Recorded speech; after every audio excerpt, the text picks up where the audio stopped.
Good morning, everyone.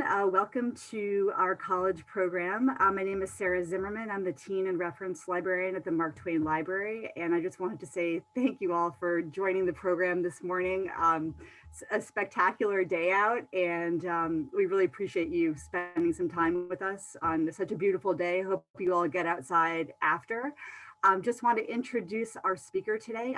We have with us Matt Musico. He is a college counselor at Collegewise in Westport. He's been a professional in the field for many years. He also has the benefit of having worked as a college admissions officer at his alma mater, Sacred Heart University. So he's read like thousands and thousands of college applications, which sounds like a joy. So he knows a lot about what makes a successful application and what makes for a less successful application. Today, he's going to be talking about a topic that I'm sure strikes fear into many parents' hearts, paying for college. Hopefully, after this presentation, you will all feel a little bit, he'll be able to allay some of your fears about this topic. He'll be able to lay out some steps for everybody and make you feel a little bit more comfortable with the process. So with that said, let me just pass it over to Matt. And just very quickly, if you have any questions during the presentation, feel free to enter them into the chat. I'll be watching the chat during the presentation so Matt can focus on speaking. You could also unmute yourselves. Matt will take pauses to just ask if anyone has any questions. So feel free to ask questions. Matt's happy to answer any questions that you have.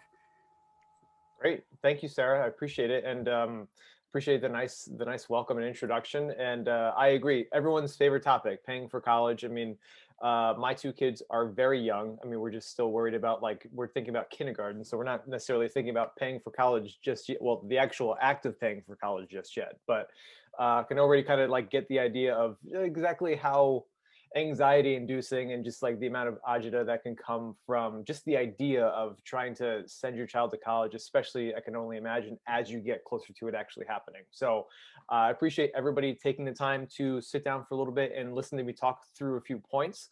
What I will do is I will share my screen right now because I do also have a PowerPoint presentation to kind of walk us through some of the things that I want to talk about as well. Okay. Okay, so paying for college, financial aid and scholarships. So Sarah did a really nice job of introducing me and Collegewise as well. I'll give you a little bit more information about Collegewise. Also, if you're not too familiar, we've been around since 1999. We've been in the Westport office for, I think, about 7 or 8 years now overall. We are the nation's largest college admissions company, and we do exactly what it sounds like. We meet families and students from at all different stages of the college admissions experience, whether they're just about ready to submit and they need a few extra eyes to take a look at their application or essays or things like that, or for the most part, actually the most common part of the process where we enter in and help is right at the beginning, where they're trying to uncover colleges that they're interested in, build a list, create strategies on how to put their best foot forward in their application and their essays and all those types of things, and help them go from start to finish with regard to building that list and then submitting applications and waiting for answers to be returned to them as well. For myself, I've been with Collegewise for just over 3 years now. As Sarah said, I did work in college admissions at my alma mater at Sacred Heart University. I enjoyed my college experience so much that I did not want to leave, which is very common for many college seniors. And while I did leave briefly because I graduated and they kind of asked me to leave, I was able to go back pretty quickly afterwards to start my career in the higher education field with college admissions, and kind of just fell into that kind of profession and really fell in love with it. And I spent about 3.5 years in the admissions office. I had a few different responsibilities. When I first started, I was recruiting in the upstate New York area because that's where I'm originally from. And as I progressed through my time there, I eventually, my main territory that I recruited for was Westchester County. And I eventually oversaw all of the recruitment within the state of New York. In addition to that, I was the admissions liaison for our John F. Welch College of Business, our Division I athletic sports department, and also our club sports athletic department. So as Sarah said, I did read a bunch of applications while I was there, about a little over 4,000 or so. I eventually lost count after that, but I think 4,000 gave me a really good idea of what makes a really good application and what makes a not so good application too. obviously for today's specific topic, we're going to be talking about financial aid. And I will say at the very beginning, I do not claim to be a financial aid expert, but I have been exposed to it enough throughout my years in admissions and also as a college counselor to know the basics and the things that you need to look for and consider and all those types of things. And we'll give you a bunch of details today, as you can see what the overview looks like with regard to determining what the actual cost of a school is, the fun, super fun financial aid forms like the FAFSA and the CSS Profile, what the heck those things even mean, what they're used for, how your package is determined, the different parts of your package. We'll talk through the net price calculator, and then also how to pick some colleges with financial aid in mind, especially if it's a consideration for you and your family, which for the most part it is, because as we all know, college isn't expensive. I wish it wasn't expensive. College is not cheap. It was not cheap when Sarah and I were in college. It's most certainly not cheap now. So it's definitely important to be able to know all of the, just at least the very basic specifics, because with admissions or with like athletic recruitment or financial aid, there seems to be a lot of gray area, especially for a family who's going through the process for the first time with their first child. Because even if you went to college yourself, things have changed a lot over the past 5, 10, 15 years even. So it's important to be able to get an idea of, get some of the basics down, just so you're able to know exactly what to approach and how to approach it and when to approach it as well. So the big question, we'll deal with the big question first. What does college actually cost? And we hear about tuition, room and board, books, things like that.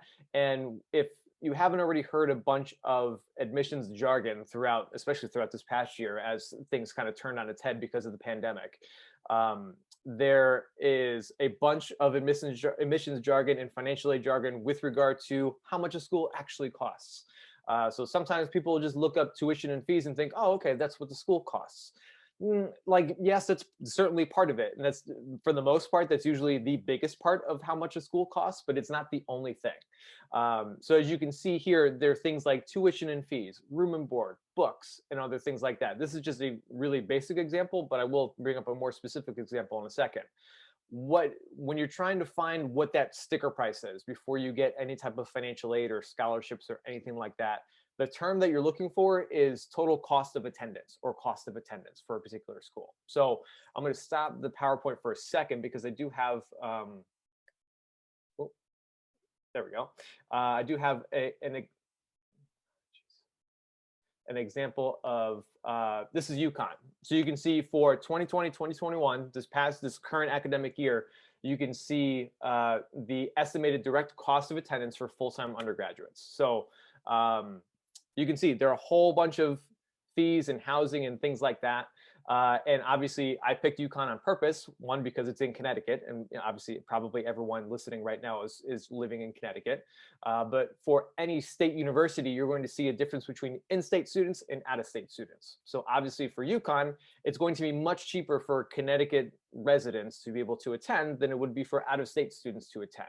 And if you have a student who is considering other state universities that are not within Connecticut, you'll be able to, you'll see the huge difference between, essentially it's just a big difference in tuition. So you have tuition, university and student fees, on-campus housing estimates and meal plans. Obviously, if they're living on campus, they need to have some kind of a meal plan because eating is kind of important. And then, so that kind of makes up all the direct costs. And then there are other things that are available, other types of fees, health insurance, things like that. So you can see what the out the door cost, for at least for this past year, was for students who had attended the University of Connecticut at the Storrs campus. Okay, so let me get how do I get my screen back?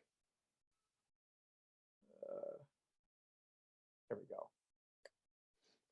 There we go. It's, navigating technology is a little bit difficult today for some reason. So, okay. So the first part, when we talk about financial aid and, being able to receive some kind of financial aid from any institution that a student applies and gets accepted to, the financial aid office is going to need some kind of documentation to be able to evaluate a student's financial situation of some sort. And there are two main forms that are used. One, the first one here is the FAFSA form, the free application for federal student aid.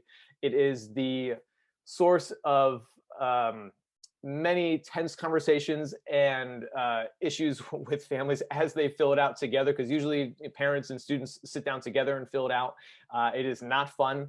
And they always ask, it seems like they ask, very invasive questions. They ask you about your income and your assets and all those types of things. But essentially what the FAFSA is a free application for students who would like to receive any government need-based aid, which would include grants, which don't have to be paid back, and loans, which do have to eventually be paid back. And there can be private loans, and there can also be federal backed loans as well too. So essentially, as you go through the FAFSA, and the good thing about, at least there have been some changes to the FAFSA since the pandemic started. It used to be super long and involved and take a really long time to fill out. But one of the changes that has happened because of the pandemic, I think at least, but it's happened, over the past 13 months, is that they have passed some laws and things where they have shortened a lot of the questions that you have to answer in the FAFSA. So they just make the actual completion of the particular document much shorter than it used to be. So for everyone moving forward, for the class of 2022 moving forward, it's hopefully going to be a lot easier and a little less invasive, but still probably feel a little invasive as well. So essentially what the FAFSA will evaluate is that you can see this list here: your cash, savings plans, mutual funds, bonds, stocks, real estate, properties, and things like that, as the things that they will be evaluating. So they're going to be using your base year. And we'll talk about this a little bit more in detail, I think, in the next slide as well, kind of just like walking through exactly what that means. Your base year is the prior year of the student before the student actually enrolls in college. So if they're enrolling in college in fall of 2022, when you fill out the FAFSA this upcoming October, you're going to be using your 2020 tax returns as the basis, as your base year, essentially. So then there's also this idea of assets versus income. Even if you list your income as falling in a certain income bracket that will qualify you for aid, you must also take account to all your extra, your other assets, which will be factored into your EFC. So obviously there's more financial aid jargon right there. EFC, what the heck is that? That is the expected family contribution. And essentially, after you put in all of your information and financial information and things like that, what the FAFSA will essentially do, the whole point of it, is to kind of spit out a number that says what your family is expected to contribute to your child's education on the financial basis. And we'll talk through that a little bit more and kind of show like a couple of sample calculations, just so you can kind of see, okay, like I understand what that means, but what does that actually mean? And so we'll walk through that as well too. Sarah, has there been any questions so far? Yes, a question just came in, so I'll read that out to you. We refinanced our home in order to pay for needed updates, which we have not yet made. As a result, we have this money in our bank account right now. Will this be held against us in financial aid planning? If it's still, but again, I would want you to talk to an actual financial aid expert. But from what I know, what I've experienced, if it's still in your bank account at the time you file the FAFSA, yes, it will be counted as assets. But if you use it and it's spent and it's not available on the day that you file the FAFSA, then you wouldn't have to worry about it. So you can see here, that's like actually a really good segue. Like what's assessable on the FAFSA? You have assessable assets and non-assessable assets. So essentially you can see what is assessable is any educational savings accounts like 529s or ESAs, any types of non-retirement investing, so mutual funds, bonds, stocks, rental real estate, vacation properties, things like that, and then of course liquid cash. What is not accessible would be any retirement-related accounts. So traditional or Roth IRA, 401k, or 403b, 457, deferred compensation plan, all those types of things. Any pensions, annuities, life insurance. Equity in your home is not accessible. So obviously, if you refinance to be able to make those changes to your home and you put it right back into your home, and it boosts the equity in your home, then it's not going to be accessible. And then if you own a small business or anything like that, that's also not accessible through the FAFSA. So Hopefully that answered the question. Whomever asked it, if that did not answer your question like fully, just go ahead and just throw it back into the chat and we can discuss a little bit more.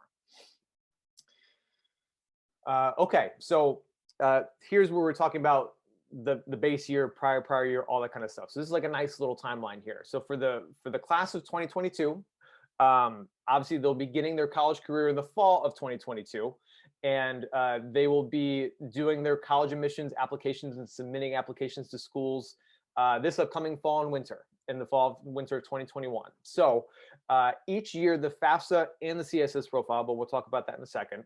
The FAFSA becomes available every October 1st, every single year, for the upcoming graduating class. So it's technically still available right now, but it's for the class of 2021. So if you have a student who is graduating in May or June of 2022, you don't have to worry about it until the October of their senior year, essentially.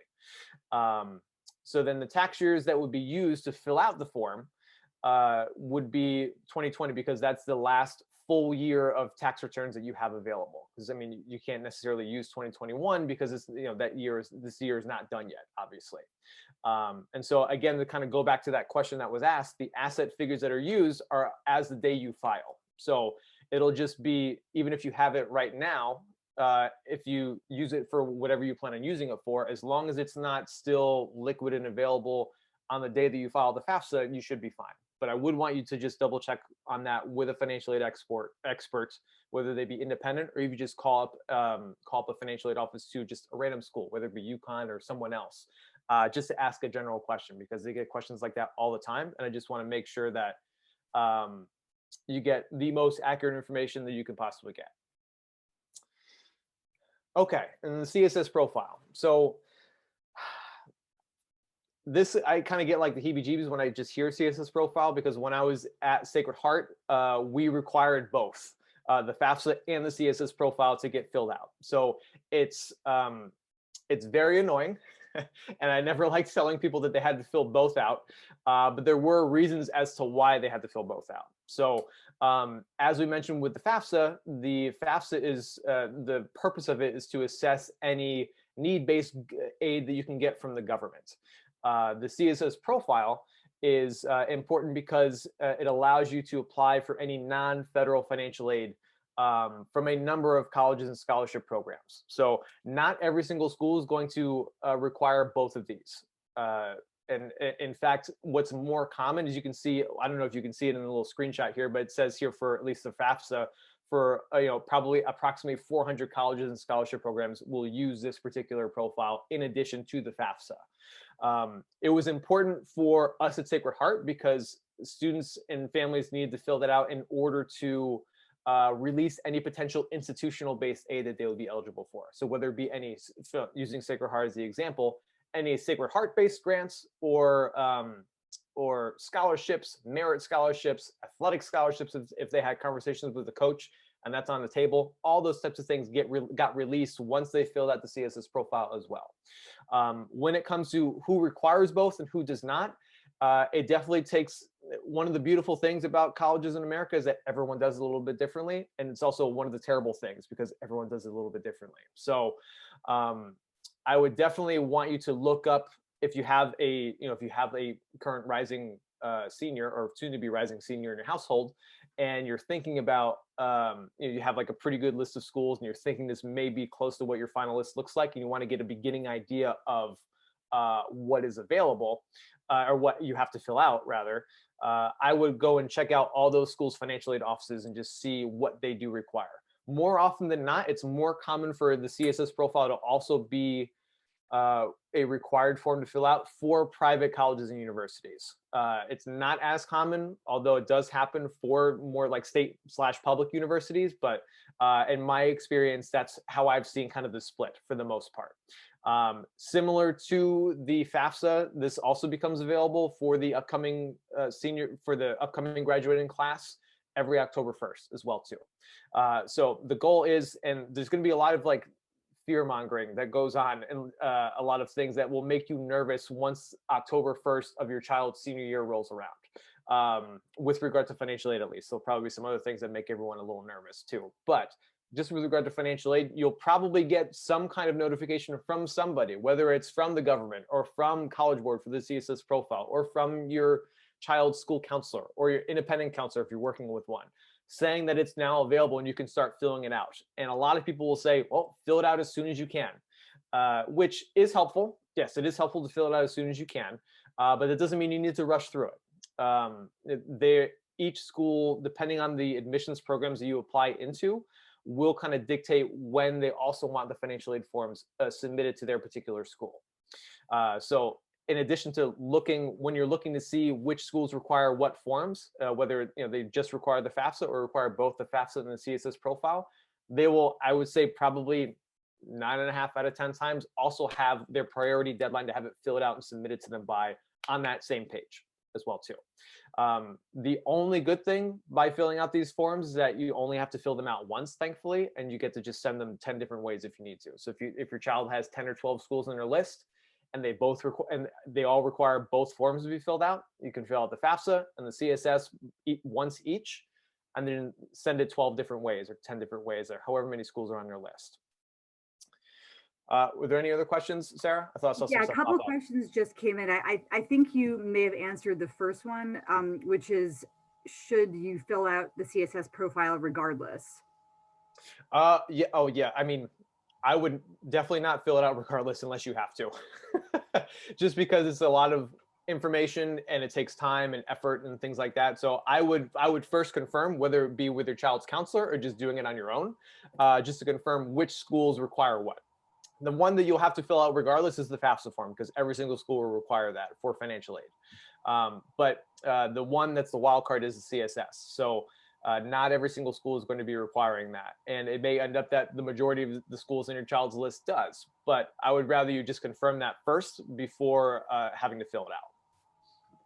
Thanks, Matt. And there's another question, which is, should my parents start moving liquid assets now?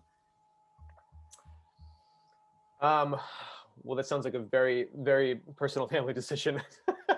I would say, I mean, it would depend on where you're at in your high school career, obviously, because like we said before, and again, I want you to have this confirmed by a financial aid expert, but your assets are going to be assessed on the day that you file them. File your FAFSA form and your CSS profile form. So this obviously you probably have to sit down, and 2 points to whomever asked the question. It sounds like they're a student as well too, listening to this. But maybe sit down with your parents, kind of talk through some of the specifics on college and financial aid and things like that, and have that kind of discussion, knowing that there are going to be certain assets that are going to be assessed on the day that you file that particular form. So it sounds like it could be a good idea, but obviously that would be a very personal family decision.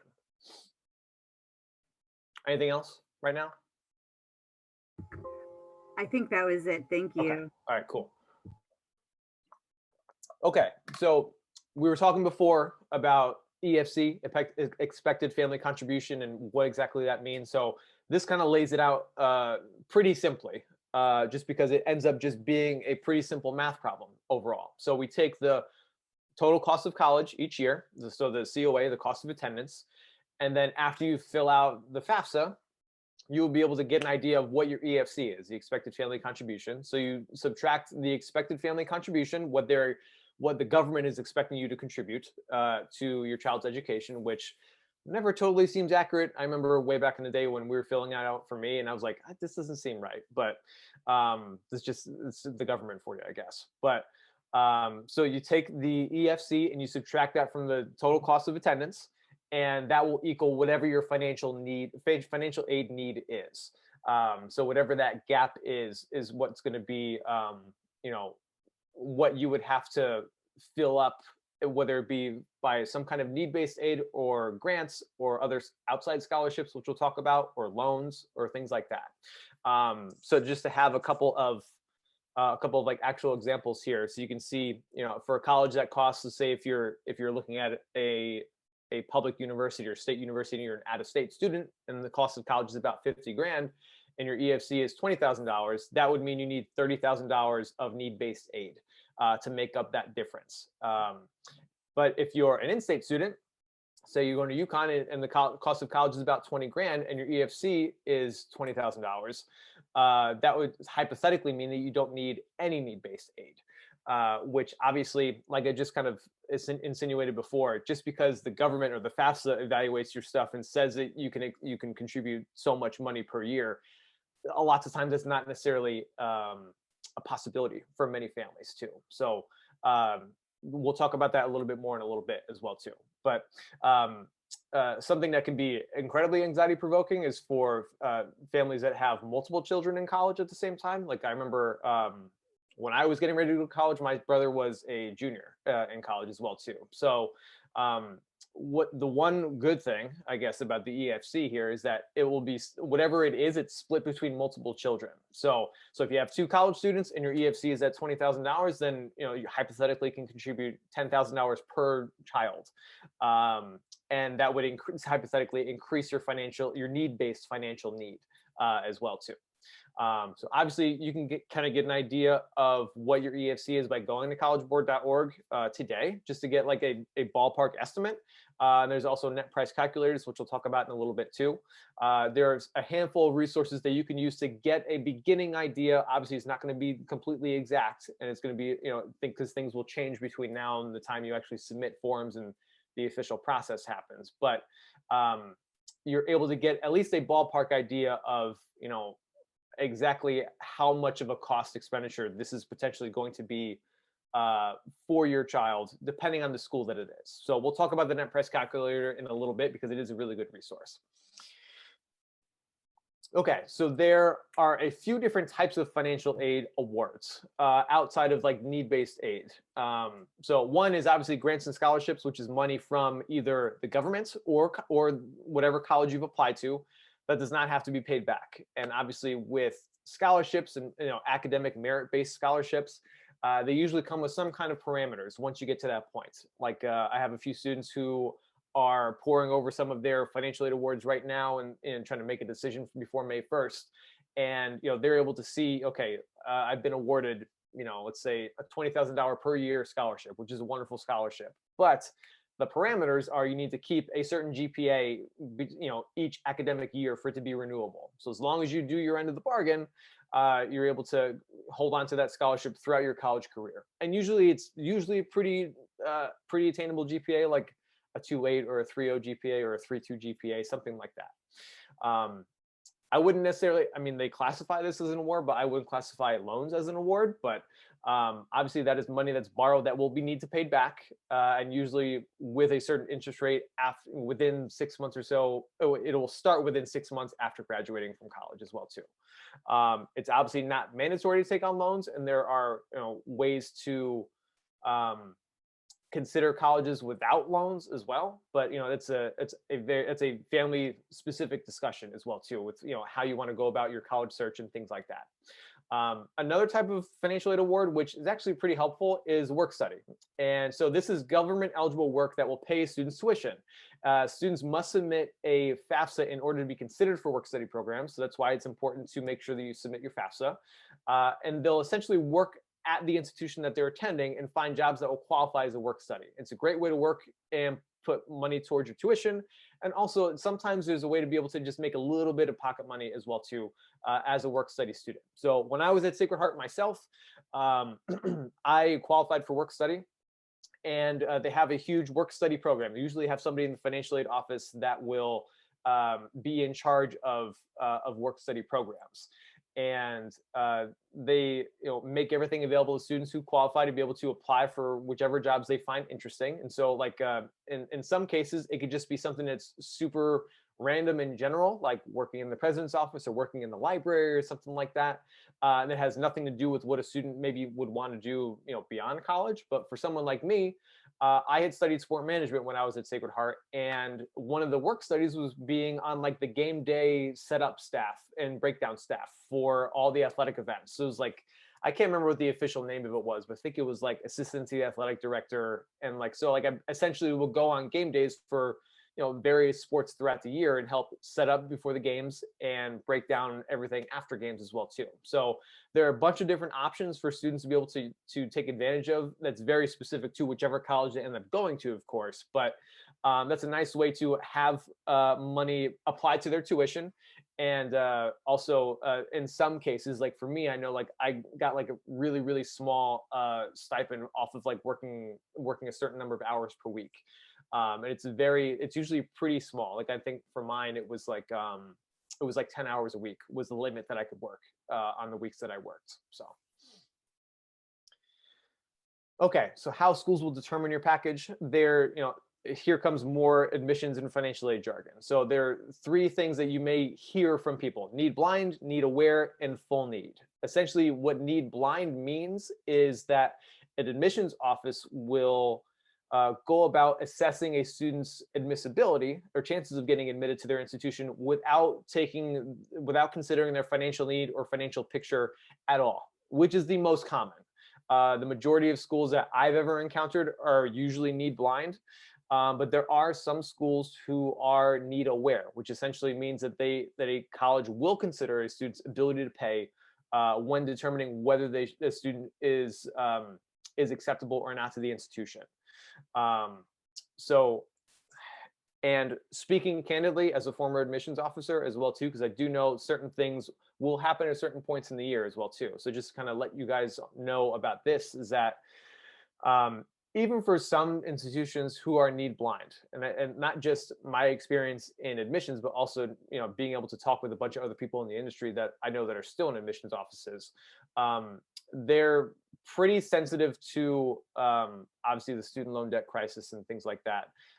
So they want to be able to be cognizant of that as they go through and make some decisions. So even for a school to be need blind, they will be need blind for probably, I would say, virtually all of their acceptances. But there may be some instances, especially like this year and last year and probably next year too, where wait lists are becoming much more popular and much bigger at many institutions just because they're trying to hedge their bets on how to fill their freshman class.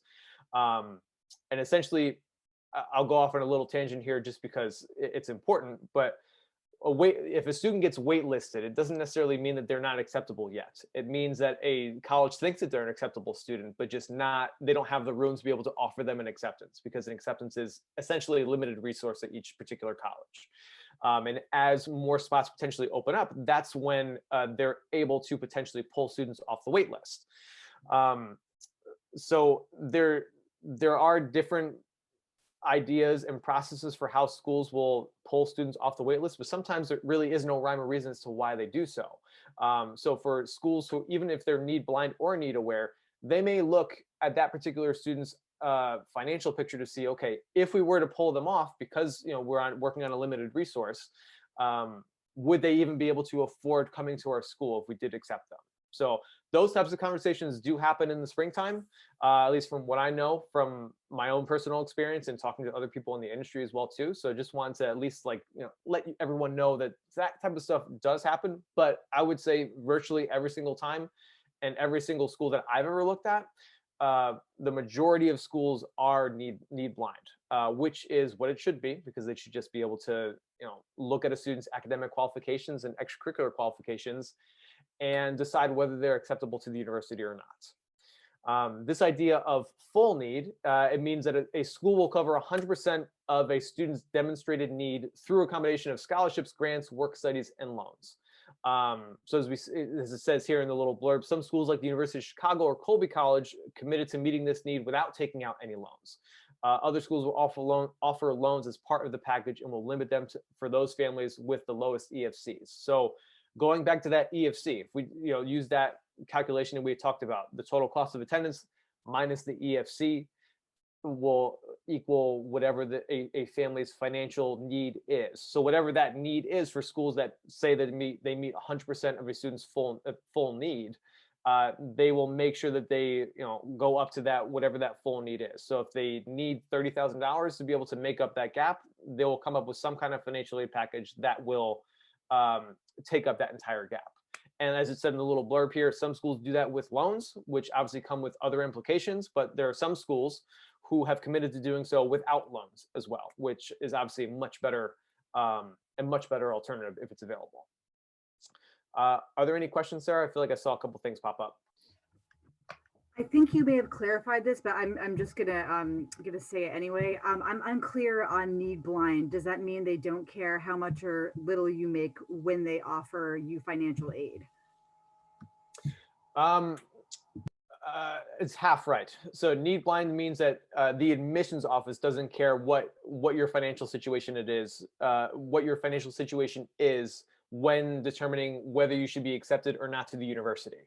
Um, like kind of like the process in admissions and financial aid is that admissions is kind of like the gatekeeper. They're the first hurdle to jump over, and they do the academic evaluation and see whether a student should be accepted or not. If they are accepted, that's when they get kicked over to the financial aid office, who has all of the, if they require the FAFSA and the CSS or just the FAFSA, that's when they start taking a look at your financial situation, and however whatever the process is for them to be able to go about and putting together a financial aid package.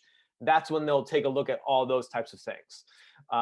There will be, when we're talking about things like merit scholarships, most schools will typically not look at financial need when determining whether a student is eligible for a merit scholarship or not. It's usually just based off of their actual application, their GPA, test scores, and extracurriculars and things like that. So just essentially based off of merit, which is why it's called a merit scholarship.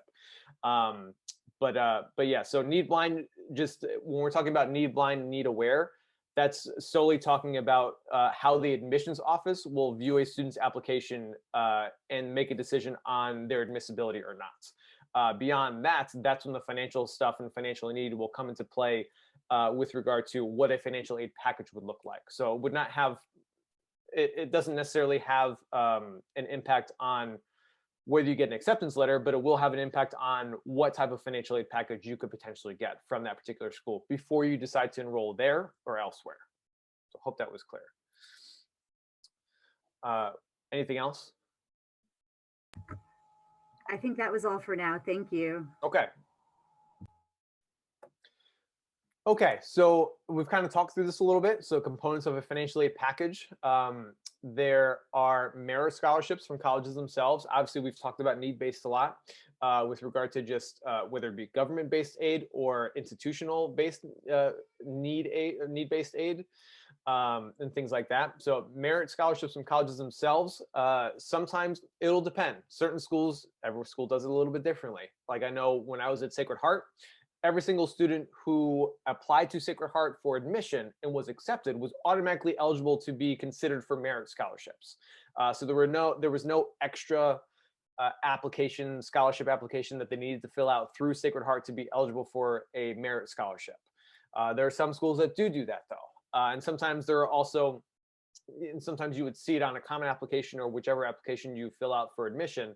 Some schools will have special scholarship programs that are available that are outside of just the typical merit-based scholarships that would require an extra essay or application or whatever it may be to be considered for it. So that type of stuff is obviously interesting and worthy looking into, depending on whatever your situation is and what you want to be considered for. So that's the two real basic different schools of thought with regard to merit scholarships, is that there are some schools that will consider you for it no matter what, as long as you get accepted to the school.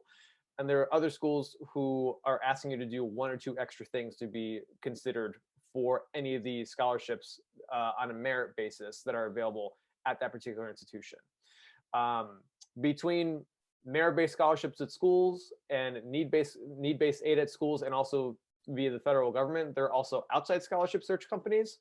There are a ton of them out there, but some of the three main ones that I typically will suggest to my students and use myself to kind of just look around and see what's going on are these three here: scholarships.com, fastweb.com, and also goingmerry.com. And scholarships and fastweb.com have been around the longest from what I know, at least from being a student and hearing them myself when I way back in the day when I was a student. But Going Merry is a little bit newer, and a lot of Collegewise counselors actually really like it, and I like it too, just because it's kind of like the common application for scholarships. So if anyone who is not familiar with the common application, essentially you fill out lots of pieces of the application, at the beginning, and the majority of it all goes to the same information goes to different schools. So it's kind of the same thing with scholarships. So if you fill information out once, and you can send it a bunch of different ways to different colleges, which is really cool.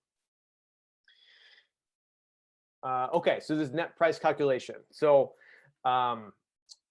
when it comes to this, again, we're taking the total cost of college each year, the total cost of attendance, and then once you get a full financial aid package from a particular school, whether it's merit aid, need-based aid, gift aid, or whatever it may be, if you subtract that from the total cost of college, then that is going to equal whatever the gap is, whatever that net price it's going to cost you.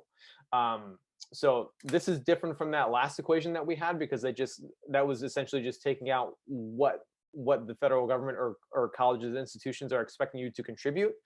But say, if the total cost of a college is $70,000 and merit need-based aid and everything within the financial aid package equals about $45,000. So it'd be 70 minus 45 would equal whatever that net price is that you would have to also make up, whether it be through your own contributions, whether it be through 529 or ESAs or private student loans or things like that. Are there any questions?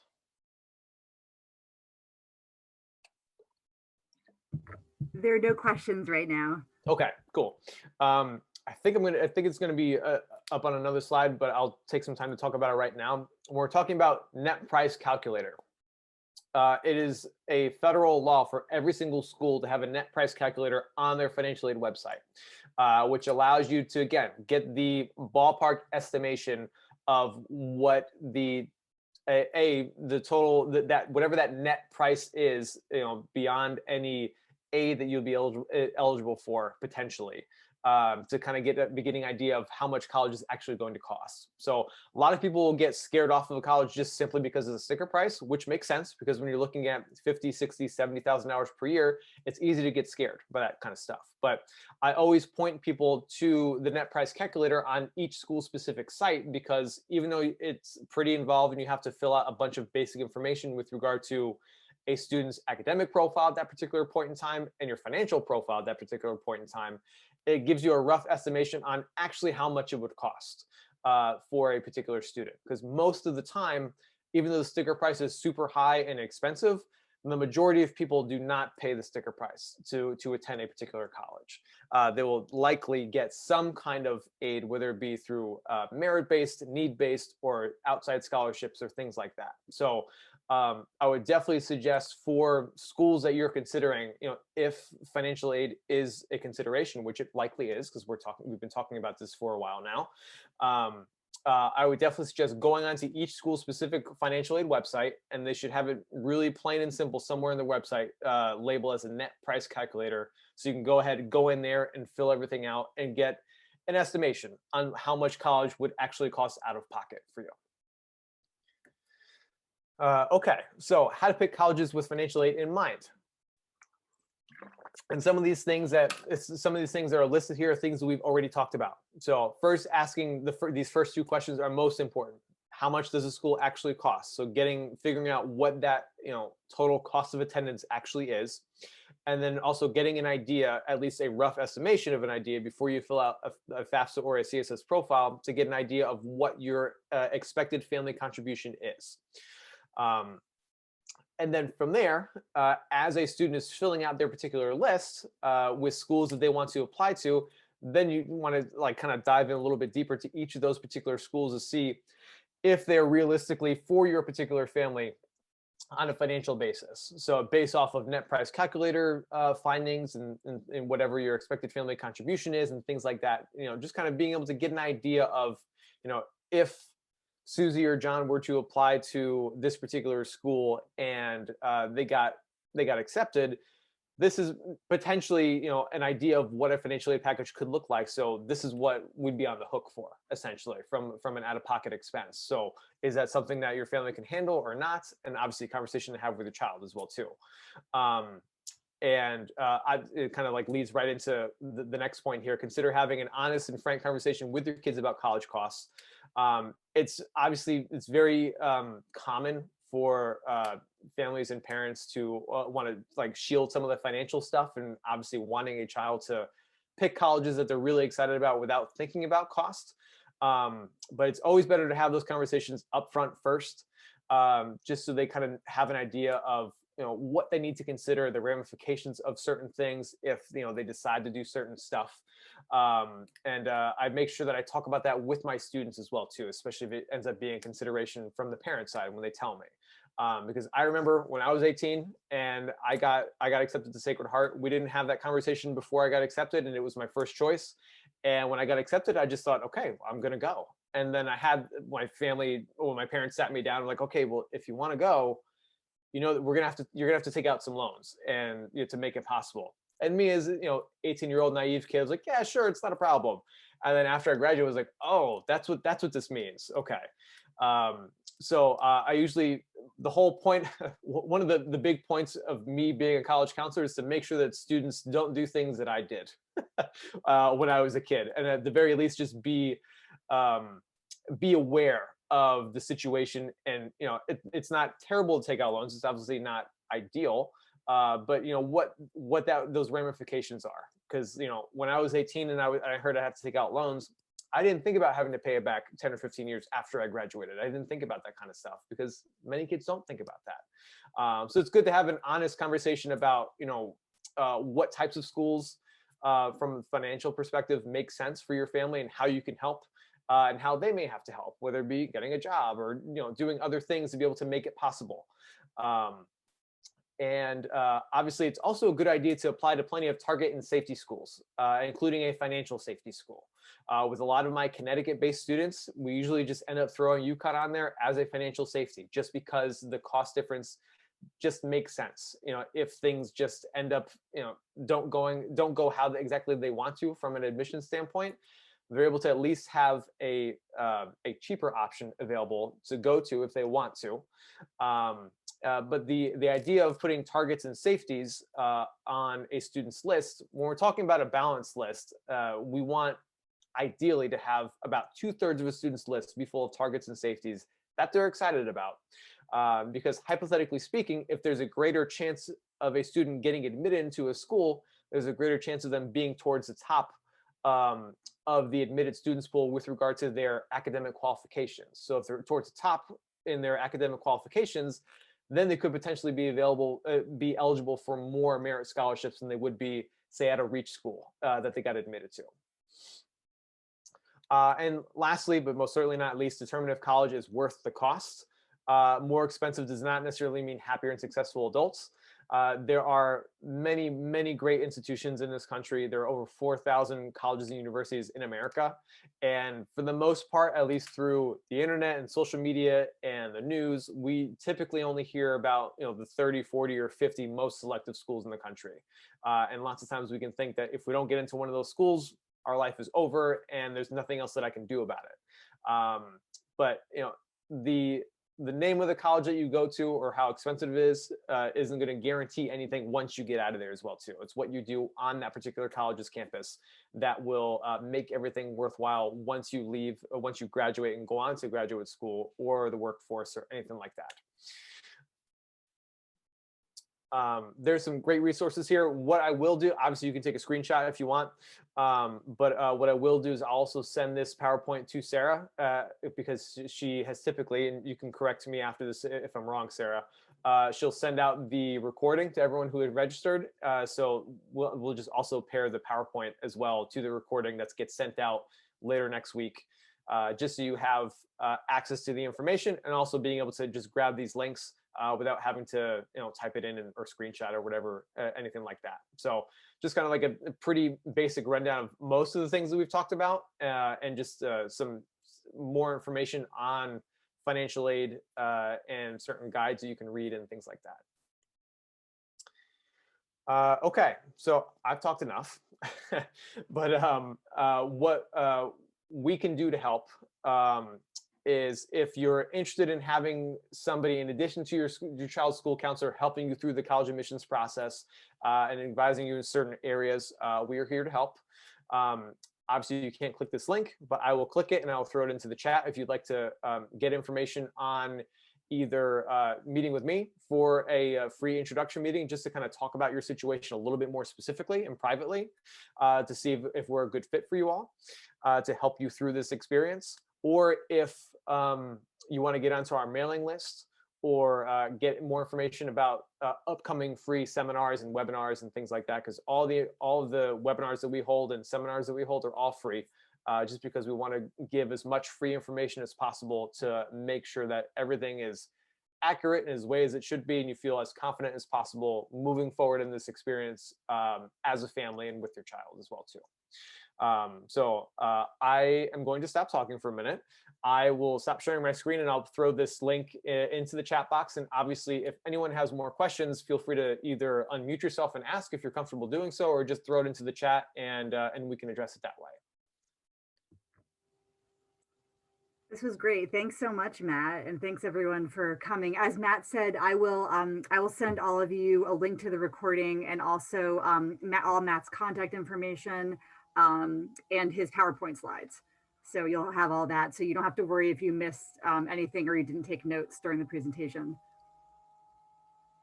Does anyone have any other questions? Hi, I have a question. I'm a parent. And I wanted to know, like, how many scholarships should my daughter be applying for? Like, is it worth it to apply to all of them, or should we just focus on certain scholarships? I'm assuming you're referencing like outside scholarships, right? Like those Yes. websites and stuff. Yeah, well, we already narrowed down where we're in. She's a junior, so we're in the process of narrowing down colleges that offer merit scholarships. Good. You know, to be realistic. Yeah.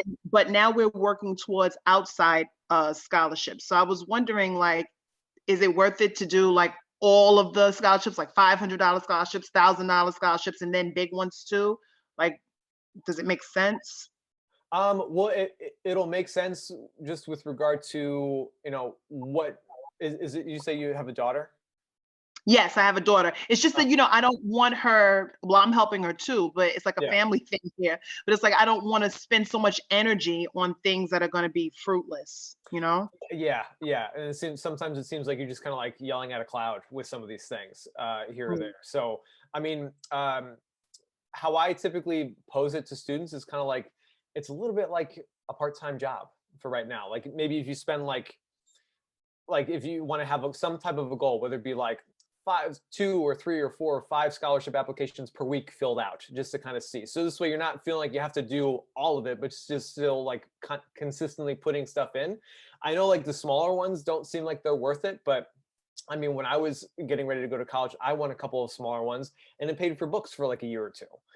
So like that kind of stuff it can still be helpful and still make a difference because books can still, I mean, I don't know, I'm sure books are still expensive these days, but like just like those little, you know, when we're talking about total cost of attendance, we don't think about like all of like the, you know, the other little indirect costs that come with college, whether it be, you know, you can use it for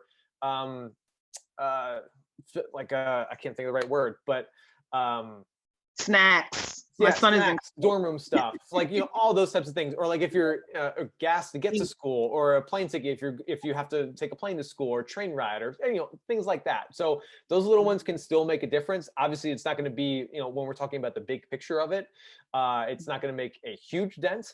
So I mean, I would probably say it would, I guess, make sense to kind of balance it out a little bit with maybe a little bit more of a preference towards the bigger ones, if that's what the goal is, to just try and cut down like the, you know, the overall cost of college. But especially for the ones like, I know like niche.com has like a couple of like $2,000 no essay scholarship applications and things like that. Like some of the easier ones that you can do pretty quickly without a ton of brain power, like those are certainly worth it if you can get them, for sure. Okay, yeah, I was just worried about burnout for her.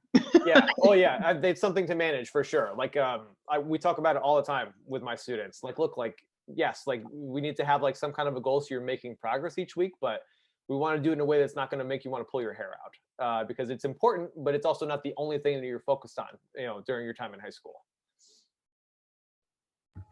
Matt, we do have another question in the chat. The first one is, my daughter is a 2020 graduate. Currently, only my husband works. And this was the case for 2020. I plan to go back to work. I might be making minimum wage because of the situation now. If I start working, will that affect my daughter's eligibility to qualify for financial aid? Um, it could. Um, just if, and I would want you to get some more clarification from a financial aid expert on this too. But I think it could have a little bit of an implication. I don't think very much. It would also depend on how much you work and how much you would end up grossing in any particular year. When it comes to these forms and whatnot, I mean, obviously that's not going to show up in your tax returns for 2020 because it didn't happen yet. So my thought is that there's a chance that it probably won't impact it too much, but I think it could maybe, because this is actually one thing I did forget to mention. So for another difference between the FAFSA and the CSS is that the CSS you fill out once and you send it to a bunch of different schools, but then you never have to fill it out again. The FAFSA form you have to fill out every single year a student is in college. So it would likely not impact your student for freshman year, just because of when we're looking at the prior year. But moving forward, if you continue to work, I would imagine it will show up in your tax return. So it will have some kind of implication, probably just based off of need-based aid, because it wouldn't affect any merit-based scholarships because that's just based off of academic achievement, but it could potentially on need-based aid.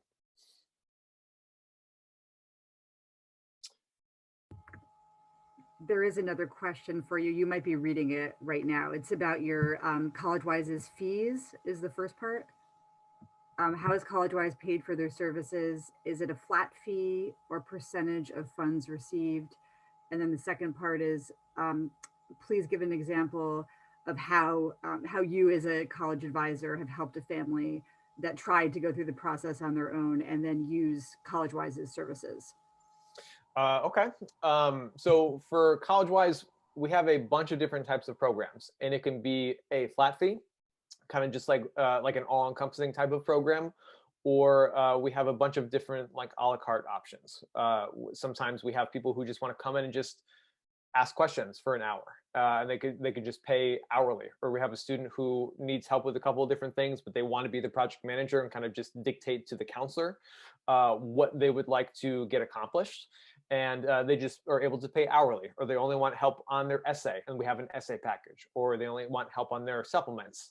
So we have supplemental packages and things like that. The most common program that we have that will work with that I work with students on is we call it our comprehensive CAP program, complete admissions program. So essentially what that is that anything under the admissions umbrella, between whether it's getting set for interviews or strategizing campus visits when we can start doing those things again more freely, or getting applications done, or any questions that come with all those things. Those have flat fees. And the prices can vary just depending on areas. So if you want more information, definitely fill out the form that's in the chat, and I can connect you with a program advisor to have more of a personal conversation on that. With regard to someone that I've helped go through the process, most of the time parents get stressed trying to help their children do this stuff, just because anyone who has a child knows that their kid doesn't listen to them.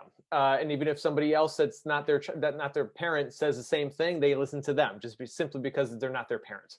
One of my goals is to be able to provide recommendations and experience on how the process typically goes, to kind of demystify some of the myths and misconceptions, and lower the stress level as well too. But then also just take the tension out of the potential tension out of the relationship with parents and students through this process, because it is stressful. And the whole point of me being around is trying to take out that stress and work on the important stuff with the student, and allow the families to be able to enjoy the more fun stuff, like going and visiting schools or looking at schools online and things like that. So I know I've done my job when I get a testimonial or I get an email from a parent that says, I was not stressed at all, and my student wasn't stressed, and they knew they had a plan of action, and we knew how to execute it, and we ended up getting whatever we ended up achieving, whatever their goal was. Okay, this other one, I am a parent and I have a part-time business, which is an LLC. Any money in that business LLC's bank account count towards the FAFSA assets? I don't believe so. I want you to get confirmation, but like in one of the slides it talked about like having a small business being a non-assessable asset. My interpretation and what I've seen is that it's not. It would not be counted as toward as you know, your assets and things like that. But I would want you to get clarification, but I don't think so.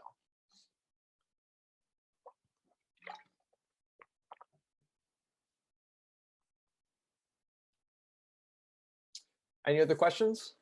Thank you everybody for listening and sticking around, and some really, really great questions. And like Sarah said, we'll send the recording, the PowerPoint, my contact information as well too, if you have any information.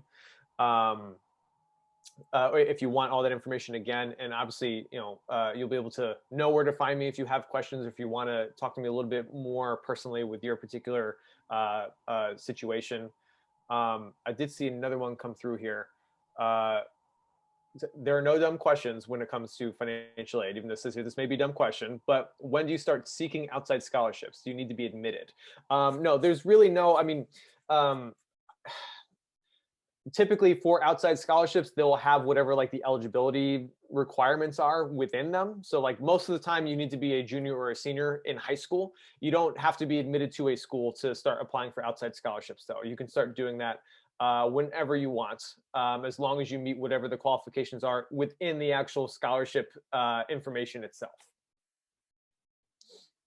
But yeah, so thank you for listening, everybody, and enjoy the beautiful day. And I wish you all luck on your college admissions experience with your children.